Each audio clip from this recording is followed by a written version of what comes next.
여기서는 여러분들과 같이 여러 개의 자료들로 구성되어 있는 자료 집합을 컬렉션이라고 하는데요. 이러한 컬렉션들을 배열이 아니라 좀 더 편리하게 자료를 다룰 수 있도록 하는 JDK에서 제공하는 자료 구조를 살펴보도록 하겠습니다. 그리고 이런 자료 구조를 다룰 수 있는 어떤 프로그램의 구조를 이제 JDK에서 제공하고 있는데요.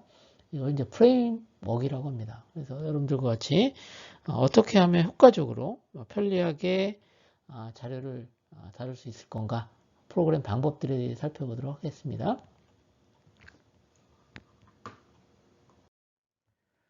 일단 그 컬렉션이라고 하는 게 필요한 이유를 먼저 살펴보는 게 중요한데요. 일단 그 자료들을요, 여기 있는 것처럼 자료들을 여러분들이 이제 조작을 한다라고 생각해 봅시다. 조작한다라고 하는 것은 뭐 다른 게 아니라요, 자료를 삽입하거나 또는 삭제하거나 자료를 읽거나 이런 연산들을 이제 보통 조작한다라고 합니다. 그런데 뭐 자료를 특히나 추가하거나 삭제하는 이러한 것들은 사실 상당히 프로그램만 할 때 자주 사실 우리가 다루는 연산입니다. 조작이 아주 중요한 자주 사용되는 연산이죠. 그런데 문제는 뭐냐면 배열의 경우에는 이런 가장 중요한 그 장점이다 단점입니다. 단점이 뭐냐면 크기가 이렇게 고정이 되어 있다라고 하는 거예요. 그러니까 크기가 고정되어 있으면 어떤 문제가 있을까요? 간단히 얘기하면 새로운 자료를 중간에 삽입할 때도 문제가 되겠죠. 그렇죠? 지금 내가 새로운 자료를 여기다 삽입하려고 그러면 어떤 그 내용들이 어떤 기능들이 필요하냐면 이 자료를 삽입하기 위해서 나머지 자료들을 다 이렇게 움직여야 되겠죠. 이동을 시켜야 된다라고 하는 게 있고요. 그리고 새로운 자료가 추가될 때 이 자료를 새롭게 담을 수 있는 그릇이죠. 그릇을 다시 만들어야 된다라고 하는 문제점이 있습니다. 그래서 이렇게 고정된 크기를 가지고 있는 배열이 가지고 있는 제약점. 첫 번째, 자료를 추가하거나 삭제할 때 많은 비용이 든다라고 하는 거죠. 즉 다시 말해서 예를 들어 여기 있는 것처럼 새로운 자료를 삽입할 때 어떤 성능상의 문제를 가질 수 있다라고 하는 겁니다. 자, 그러면 이러한 문제를 해결하기 위해서 어떤 것들을 우리가 사용할 수 있냐면 여기 있는 것처럼 길이를 고정시키지 않는 방법이 있습니다. 즉 배열 대신에 여기 있는 것처럼 크기가 고정되어 있지 않은 어떤 배열의 컨테이너를 사용할 수가 있고요. 이걸 보통 뭐라고 하냐면 이제 연결 리스트라고 합니다. 리스트죠. 리스트는 어떤 특징이? 연결 리스트는 보통 이제 연결되어 있다라고 해서 링크드 리스트 이렇게 합니다. 마치 이제 체인처럼 자료가 이게 묶여 있는 구조인데요. 내가 새로운 자료를 내가 삽입하고 싶다. 원소 1과 2 사이에다 삽입하고 싶다 그러면 뭐 간단하게 얘기하면 현재 이렇게 연결되어 있는 그 체인을 이렇게 새롭게 연결할 수 있는 체인 구조로 바꿔가지고 자료를 삽입할 수 있습니다. 근데 자료를 삽입할 때뿐만 아니라 사실은 삭제할 때도 용이합니다. 내가 만약에 원소 2를 삭제한다라고 가정하면 여기 있는 것처럼 원소 1이 가리키고 있는 여기 포인트, 그렇죠? 체결되어 있는 체인이죠. 체인을 어떻게 바꾸면 되냐면 이렇게 바꾸면 될 겁니다. 자, 이와 같이 자료를 다루는 데 있어서 자료를 조작하는 데 있어서 편리하게 할 수 있는 자료 구조를 자료를 다룰 수 있는 구조를 자료 구조입니다. 자료를 다룰 수 있는 구조를 JDK에서 제공하고요. 이걸 우리는 뭐라 하냐면 컬렉션이다 라고 합니다. 그래서 컬렉션이 여러 개가 있어요. 그래서 컬렉션스라고 할게 붙일게요. 복수로 하고요. 그리고 이걸 컬렉션을 다룰 수 있는 프로그램 구조 역시 JDK에서 제공하고요. 이러한 프로그래밍 구조를 이제 뭐라고 그러냐면 프레임워크이다 라고 다시 한번 설명드리도록 하겠습니다. 그래서 여기서는 여러분들과 같이 왜 실제적으로 가변 길이를 갖는 자료 구조가 필요한가에 대해서 살펴봤습니다.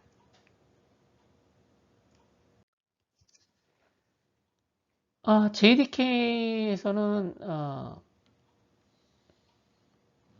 유사한 집합인데요. 이제 컬렉션들의 집합입니다. 이제 죄송합니다. 컬렉션이 아니라 객체의 집합입니다. 오브젝트들의 집합들을 효율적으로 다룰 수 있도록 제공하고 있고요.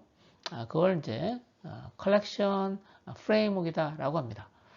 그리고 다시 한번 말씀드리면 이제 그 프레임워크이라고 하는 것은 자료를 다룰 수 있는 프로그램의 구조다라고 알아두시면 되겠습니다. 그리고 이 컬렉션이라고 하는 것은 아까 얘기했던 것처럼 고정된 크기를 가지고 있을 때 가지고 있을 수 있는 문제점이 있었죠. 어떤 거냐면 삽입과 삭제와 같은 자료의 조작에 어려움이 있었기 때문에 컬렉션은 자료를 한 곳에 모아놓고 편리하게 자료를 관리할 수 있도록 합니다. 그래서 기본적으로 저장되어 있는 자료들은 일단 가변되어진 가변 크기를 갖습니다. 가변 크기를 가지고 있는 자료의 컬렉션입니다. 그러니까 뭐라고 생각하시면 되냐면 이렇게 자료를 담을 수 있는 그릇이 크기가 줄었다가 늘었다가 이게 자유롭게 할 수 있다라고 이해를 하시면 좀 이해하기가 쉽습니다. 자, 그래서 컬렉션 프레임워크이라고 하는 것은 이런 객체를 이렇게 한 곳에 모아놓고 편리하게 사용할 수 있도록 하는 환경을 제공하고요. 이런 컬렉션 프레임워크는 종류가 여러 개입니다. 그래서 내가 자료를 다루는 그 형태가, 즉 다시 말해서 조작이 자료를 먼저 집어넣은 것을 맨 마지막에 꺼내야 된다 라고 하면 여기 있는 것처럼 스택이라고 하는 컬렉션을 사용하시면 되고요. 그 다음에 먼저 자료를 삽입한 것을 먼저 처리해야 된다 그러면 이제 큐 같은 것을 사용하시면 됩니다. 자, 그래서 여러분들이 뭐 스택 같은 경우에는 어떤 경우에 사용할 수 있을까요? 뭐 간단하게 얘기하면 제가 예를 한번 들어볼게요. 이렇게 8이라고 하는 10진수를 내가 2진수로 한번 바꿔보면 이렇게 나눕니다. 8을 2로 나누면 4가 몫이고 나머지가 0이지 않습니까? 다시 4를 2로 나누면 몫은 2가 되고 나머지는 0이 됩니다. 다시 2로 나누면 나머지는 0이 되고요. 몫은 1이 되죠. 자, 그럼 더 이상 2로 나눠지지 않으니까 나머지가 이진수로는 얼마가 되냐면 여기서 뒤로 이렇게 역으로 1, 0, 0, 0입니다. 그런데 이렇게 10진수를 2진수로 바꿀 때도 여기 있는 스택 같은 걸 사용하면 되게 편리해요. 어떻게 하면 될까요? 지금 나눴을 때 나머지들을 이렇게 스택에다 집어넣는 거예요. 자, 0, 0, 0, 1 이렇게 되죠. 그러면 반대로 스택에 집어넣었을 때는 스택에 들어갔을 때는 맨 처음에 이게 맨 처음에 들어갔고 그 다음 이렇게 들어갔잖아요. 이렇게 들어가서 맨 마지막에 들어간 게 1인데 꺼낼 때는 요 순서대로 꺼내는 거예요. 자, 그러면 1, 0, 0, 0 이렇게 되죠. 그럼 어떤 거예요? 10진수를 2진수로 변환한 다음에 이 해당된 값을 쉽게 처리할 수 있습니다. 그래서 용도에 따라서 실제적으로 컬렉션들은 사용하는 용도에 따라서 이제 여러분들이 컬렉션을 잘 선택하시면 됩니다. 그래서 기본적으로 여기 있는 것처럼 큐 같은 경우에는 우리가 이제 은행에서 번호표를 관리한다고 생각합시다. 번호표. 번호표는 앞에 있는 번호가 먼저 서비스를 받잖아요. 그럴 때 이제 큐를 쓰는 것처럼 컬렉션은 자료를 이렇게 스택에다 모아놨을 때하고 큐에다 모아놨을 때 사용하는 방법이 좀 다릅니다. 그리고 사실은 배열 같은 경우에도 이렇게 어레이 리스트라고 하는 것들을 제공합니다. 뭘로? 컬렉션으로. 그러면 배열은 배열인데 배열의 크기가 가변이에요. 가변 배열. 그렇죠? 그리고 자료를 연결할 때도 링크드 리스트라고 하는 것은 현재 자료의 후의 관계들을 이렇게 체인으로 연결합니다. 그러면 이렇게 따라가면 앞에 있는 애를 찾아갈 수 있고요. 이렇게 뒤에 있는 또 다른 체인을 사용하면 뒤에 있는 자료를 찾아갈 수 있습니다. 그러니까 장점이 뭐냐면 자료를 쉽게 찾을 수 있는 거죠. 어떠한 특정한 원소를 중심으로 해서 자료를 찾고자 한다. 그럴 때는 여러분들이 링크드 리스트에다가 자료를 유지하시면 돼요. 그래서 컬렉션이라고 하는 것은 사실은 기본적으로는 가변 길이이고 여러 개의 자료를 모아놓은 겁니다. 그리고 여러분들이 다루는 자료의 조작 방법에 따라서 여러분들이 프로그램 할 때 선택 컬렉션의 형태를 정하시면 되겠다라고 하는 겁니다. 자바에서 제공하는 이제 컬렉션은요, 사실은 이게 JDK에서 제공하거든요. JDK에서 제공하고요. JDK에서 제공합니다. JDK에서 기본적으로 제공하는데요. 사실은 어디에 존재하냐면 java.util 패키지에 util 패키지에 들어가 있습니다. 여기 설명되어 있죠. 그러다 보니까 여러분들 그 패키지라고 하는 건 뭘로 구성되어 있습니까? 패키지라고 하는 것은 기본적으로 인터페이스하고 클래스로 구성되어 있습니다. 간단히 말씀드리면 컬렉션 프레임워크도 인터페이스와 클래스로 구성되어 있다라고 생각하시면 되고요. 밑에 나와 있는 게 이제 컬렉션이에요. 그래서 리스트, q, set 이건 다 이제 인터페이스입니다. 이거 보시면 알겠지만 컬렉션도 인터페이스예요. 그렇죠? 그래서 인터페이스를 상속해서 인터페이스가 만들어졌어요. 그렇죠? 인터페이스 상속할 수 있으니까. 그래서 리스트 인터페이스, q 인터페이스, 스택, 리스트, q, 셋이라고 하는 인터페이스가 있고요. 그 다음에 여기 맵이라고 하는 것도 사실은 인터페이스입니다. 그래서 실질적으로 보면 이 리스트를 다시 구현해 놓은 클래스들이 어레이 리스트라고 하는 것도 있고요. 링크드 리스트도 있고 벡터라는 것도 있습니다. 그리고 다시 벡터를 상속해서 만든 것이 스택입니다. 좀 복잡하죠.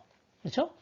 그렇지만 여러분들 실제적으로 나중에 이제 그 알고리즘이나 자료 구조 같은 수업을 듣게 되면 여기 나와 있는 스택, 그 다음에 priority queue, 그 다음에 여기 있는 것처럼 해시 이런 것을 배우게 되거든요. 해시 셋도 있고 해시 맵도 있는데요.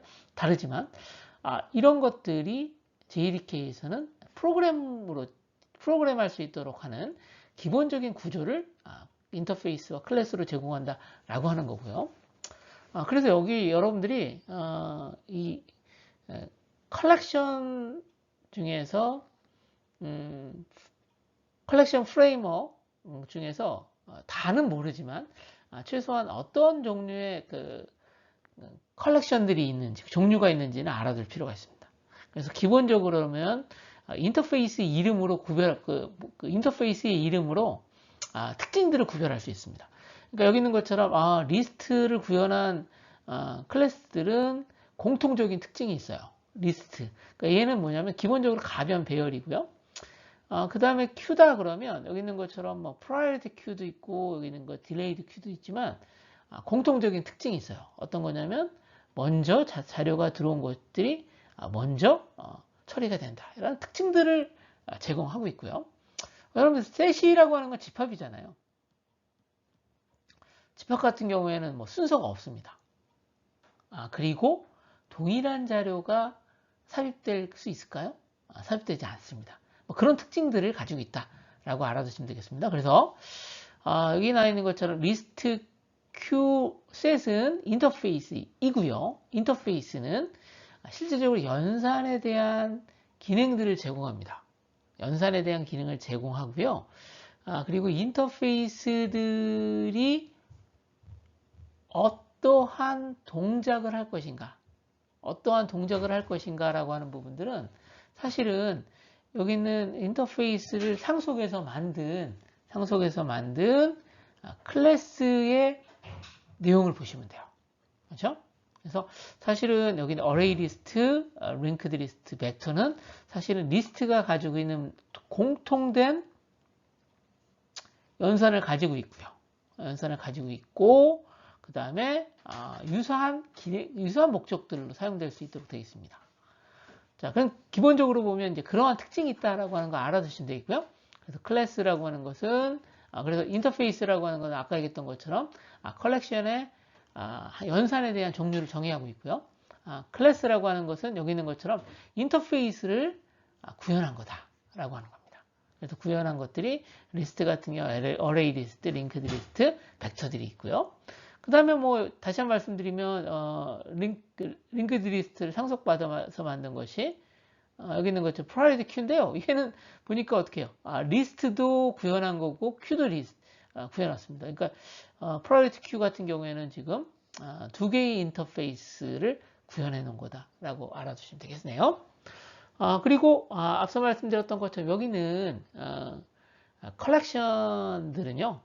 컬렉션 클래스들은 인터페이스와 클래스들은 다 자바 유틸 패키지에 포함되어 있다라고 하는 거고요. 그 다음에 여기 있는 것처럼 맵이라고 하는 것도 있습니다. 맵은 키하고 값으로 구성되어 있는 어떤 자료 구조를 다룰 수 있도록 하는 인터페이스로 맵이 만들어져 있고요. 그 맵을 구현한 클래스들이 해시드 맵, 해시 테이블, 트리 맵, 프라이어티스 이런 것들이 있을 수 있다라고 하는 겁니다. 여러분들이 여기 있는 모든 것을 다 알 수는 없습니다. 그리고 다 알 필요도 없습니다. 대신에 여러분들이 필요할 때마다 해당되어지는 기능들을 여러분들이 가져와 가지고 여러분들 응용해서 사용하시면 된다라고 하는 거죠.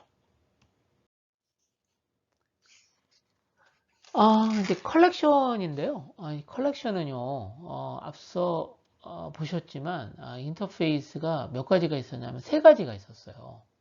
그렇죠? 세 가지가 있었어요. 그래서 첫 번째가 리스트였고요.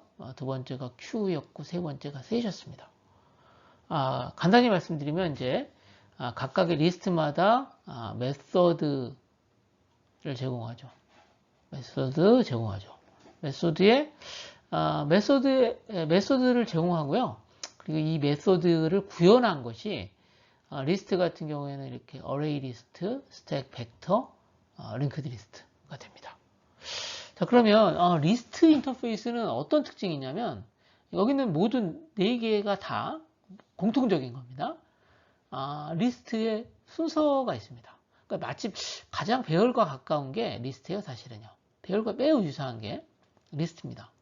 그래서 순서가 있고 그 다음에 자료가 중복이 될 수 있습니다. 같은 자료도 넣을 수 있어요. 저장할 수 있고요. 큐는요. 중요한 게 뭐냐면 입력된 순서대로 저장한다는 거예요. 그렇죠?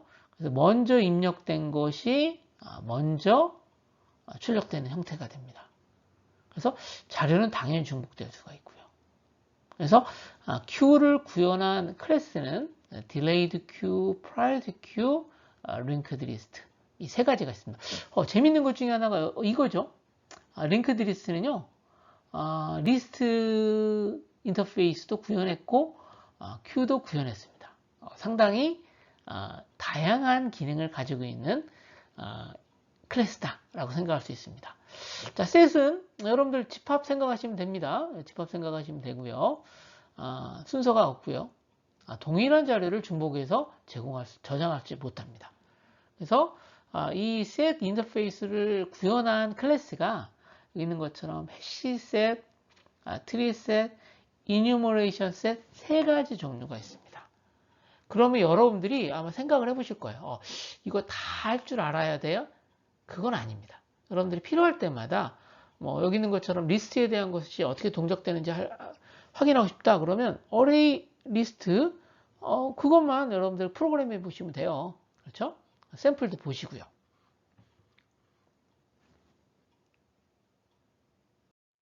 자, 이제 컬렉션 인터페이스는요. 아까 보셨지만 제가 잠깐 설명드릴게요. 아까 바로 전에 봤던 건데요.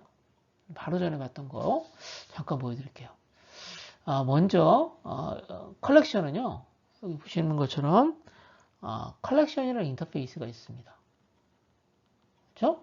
그리고 이 컬렉션이라는 인터페이스를 상속해서 만든 인터페이스가 세 종류가 있었죠. 첫 번째 뭐였나요? 리스트가 있었고요. 자, 두 번째 뭐가 있었지? 두 번째 뭐가 있었냐면, 자, 큐가 있었고요. 큐가 있었고, 세 번째가 뭐가 있었냐면, 아이고, 셋이 있었네요. 셋이 있었어요. 그렇죠? 자, 그리고 이제 사실은 또 하나 이제 맵도 있었는데요. 일단 여러분들이 이 컬렉션 인터페이스에서는 어떤 메소드를 제공하냐면, 여기 있는 메소드를 다 제공합니다. 그러니까 이게 무슨 얘기냐면, 컬렉션 메소드를 상속해서 상속해서 만든 리스트 역시 여기 있는 메소드, 모두 메소드, q 역시, sen 역시 여기 있는 왼쪽에 있는 이 메소드, 테이블에 있는 메소드들이 다 제공된다는 겁니다. 자, add. 자, add는 뭐냐면, 현재 컬렉션에다가 자료를 추가하는 거예요. 뭐라고 생각하시면 되냐면, 추가한다라고 하는 거니까 이거 append. 맨 마지막에다 넣는 거죠. 그렇죠? 그 다음에, 클리어라는 거 있습니다. 여기 있는 거 다 쓸 수 있어요. 클리어는 것은 뭐냐면, 현재 컬렉션에 들어가 있는 모든 객체들을 없애버립니다. 그러니까 제거해버리는 거죠. 그렇죠? 기본적으로 보면 그 컬렉션은 이제 객체가 저장됩니다. 그래서 추가할 때 add, 그 다음에 내용 다 삭제할 때 클리어 쓰시면 되고요. 그 다음에 어떠한 특정한 오브젝트가 있는지 확인할 필요가 있잖아요. 있는지 없는지. 존재 유무를 확인하고 싶다. 그러면 여기 있는 것처럼 contains 사용하시면 돼요. 자, 그러면 반환값이 있겠죠. 유무니까. 그래서 반환값은 여기 있는 것처럼 불리언 형태로 제공이 됩니다. 불리언 형태로 제공되고요. 현재 컬렉션이 비어있다 라고 하면 여기 있는 것처럼 empty가 되겠죠. 그러면 불리언으로 추루값을 반환하는 메소드가 있습니다. 그게 어떤 거냐면 is empty입니다. 그렇죠? 그 다음에 이게 iterator라고 하는 게 뭐냐면요. 얘는 자료가 아까 얘기했던 것처럼 컬렉션은 자료가 하나가 아니라 여러 개가 들어가 있잖아요. 여러 개가 들어가 있죠? 여러 개가 들어가 있거든요. 그러면 이 전체 자료를 다룰 수 있는 또 다른 형태의 객체가 있습니다. 클래스죠. 객체가 아니라 클래스인데 그게 바로 뭐냐면 iterator예요. 그러면 이 iterator를 가지고 여기 있는 자료들을 이렇게 반복해서 처리할 수 있도록 합니다. 그게 이제 여기 있는 것처럼 iterator라고 하는 메소드입니다. 이거 역시 컬렉션에서 제공하고 있어요. 근데 아마 이 부분은 여러분들이 실제 프로그램을 통해서 살펴보는 게 맞을 것 같고요. 그 다음에 특정한 오브젝트를 내가 컬렉션에서 제거하고 싶어요. 그때 사용하는 게 remove인데요. 경우에 따라서는 제거가 안 되는 경우가 있죠. 어떤 걸까요? 오브젝트가 없어요. 그런데 어떻게 제거가 돼요? 그래서 remove 역시 반환값으로 불리한 자료형을 제공하고요. 그 다음에 현재 컬렉션에 몇 개의 자료가 들어가 있는지 개수를 알고 싶다. 그럴 때 사용하는 게 사이즈입니다. 그래서 얘는 정수형 값을 반환합니다. 자, 그리고요, 이거는 이제 주로 어디에 쓰냐면 to array는 지금 여러분들이 이제 배열로 돼 있어요. 배열, 고정 길이에요. 근데 내가 얘를 죄송합니다.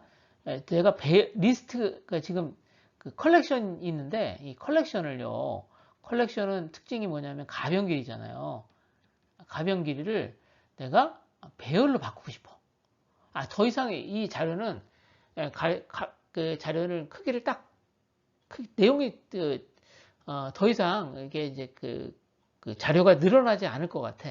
그러면 얘를 배열로 변환할 수가 있습니다. 그러니까 배열도 장점이 뭐냐면 자료를 특정한 자료를 이제 접근할 때는 얘가 매우 성능이 좋은 게 배열이거든요. 그래서 내가 리스트를 배열로 변환할다 하고 싶다 그러면 여기 있는 것처럼 to array라는 메소드를 사용하시면 돼요. 그래서 여러분들이 여기 있는 메소드들은 모든 컬렉션들이 다 사용할 수 있는 메소드입니다. 그러니까 가장 기본이 되는 메소드들을 컬렉션 인터페이스를 제공하니까 여기 있는 내용들은 꼭 알아두실 필요가 있다라고 하는 겁니다. 이거는 꼭 알아두시면 될 것 같고요. 다음은 여러분들과 같이 맵에 대해서 살펴볼게요. 맵도 인터페이스거든요. 맵도 인터페이스이고요. 그래서 바로 전에 보셨던 것처럼 맵이라고 하는 인터페이스는요. 맵이라는 인터페이스는요. 대문자로 해야겠네요. 맵은 실질적으로 뭘로 구현되냐면 맵이라는 인터페이스는 해시 맵이라고 하는 클래스로 구현이 되고요. 그 다음에 또 하나는 뭐냐, 해시 테이블로도 구현이 되어 있어요. 그렇죠? 그 다음에 트리 맵이라고 하는 걸로도 구현이 되어 있고요. 클래스로. 그 다음에 프라이어리티스로도 구현이 되어 있어요. 그러니까 재밌는 것은 뭐냐면 이게 맵도 이제 여기 있는 것처럼 클래스로 구현되어 있는 거죠. 그렇죠? 근데 이 맵은 아까 컬렉션하고 좀 차이가 있어요. 제가 이제 다시 쓴 거예요. 여기 있는 걸 다시 썼는데 왜 제가 다시 썼냐면 이 맵 인터페이스는요. 어떠한 형태의 자료 처리를 위해서 만든 거냐면 키하고 값으로 돼 있는 자료들 컬렉션을 다룰 때 사용할 수 있는 인터페이스가 맵 인터페이스입니다. 이거 좀 쉽게 생각해 볼까요? 여러분들 사전 아시죠? 사전 보면 단어가 있고요. 단어에 대한 내용, 설명이 들어가 있잖아요. 이게 이제 키가 되는 거고, 단어가 키가 되는 거고, 설명, 얘가 이제 사실 값이 되는 거예요. 얘가 값이 된다고요. 그렇죠? 그래서 키와 값의 쌍으로 저장되어 있고요. 대신에 맵은요, 같은 키가 절대 있을 수 없습니다. 그래서 키는 유일한 키만 같습니다. 유일한 키 값을 갖는다라고 알아두시면 되고요. 그래서 다시 한 번 말씀드리면 이러한 맵을 구현한 클래스는 4가지가 있다라고 하는 거고요. 얘도 사실은 메소드들이 있어요. 어떤 거냐면 여기 있는 것처럼 클리어. 그러면 모든 맵에 들어가 있는 모든 자료들을 삭제합니다.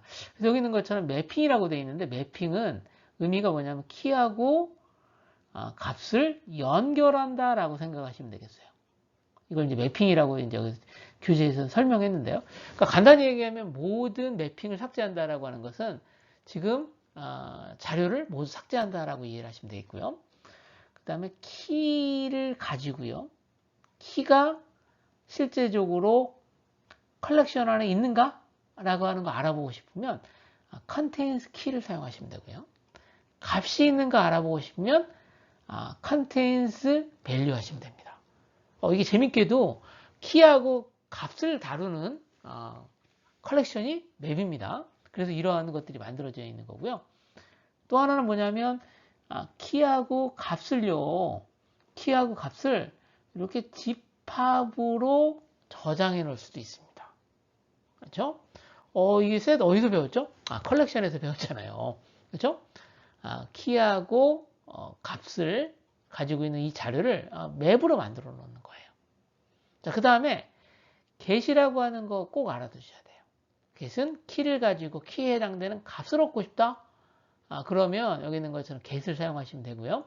그래서 여기 있는 것처럼 대문자 k는요, 얘는 키예요. 그렇죠? 키를 설명하는 클래스예요. 자, 다시 한번요. 자, 얘는 키를 다루는 클래스 의미합니다. 키를 다루는 클래스. 그래서 이 키를 다룰 수 있는 클래스는요, 여기 있는 것처럼 다양한 클래스가 될 수 있잖아요. 그러니까 문자열도 될 수도 있고 인티저도 될 수 있기 때문에 이런 클래스를 뭐라 하냐, 제너릭 클래스라고 합니다. 이 제너릭 클래스가 사용되고요. 그 다음에 여기 나와 있는 것처럼 is empty는 뭐냐면 컬렉션이 비어있는가 확인하는 거예요. 당연하겠지만 비었는지 아닌지를 확인할 수 있는 값을 반환해 줍니다. 불리한 값을 반환해 주고요. 그 다음에 모든 키 값을 알고 싶다. 그러면 키 셋 하시면 돼요. 그 다음에 put 하시면 키하고 밸류를 컬렉션에 집어넣습니다. 자, 그 다음에 remove 있어요. remove하고 clear는 전혀 달라요. remove는요, 하나만 삭제하는 거예요. 하나만. 그래서 키 값을 주고 키 값에 해당되는 값을 제거합니다. 그렇죠? 그러면 키를 주고 값을 얻어오겠죠. 대신에 그 키에 해당되는 값은 없어지는 거예요. 그 다음에 크기도 얻어올 수 있어요. 사이즈 하시면 되고요. 그 다음에 모든 자료 값들을 내가 얻어오고 싶다. 그럼 values 쓰시면 돼요. 그러면 여기 있는 것처럼 컬렉션이 얻어지겠죠. 자, 이게 맵 인터페이스가 제공하는 주요 메소드가 되겠습니다.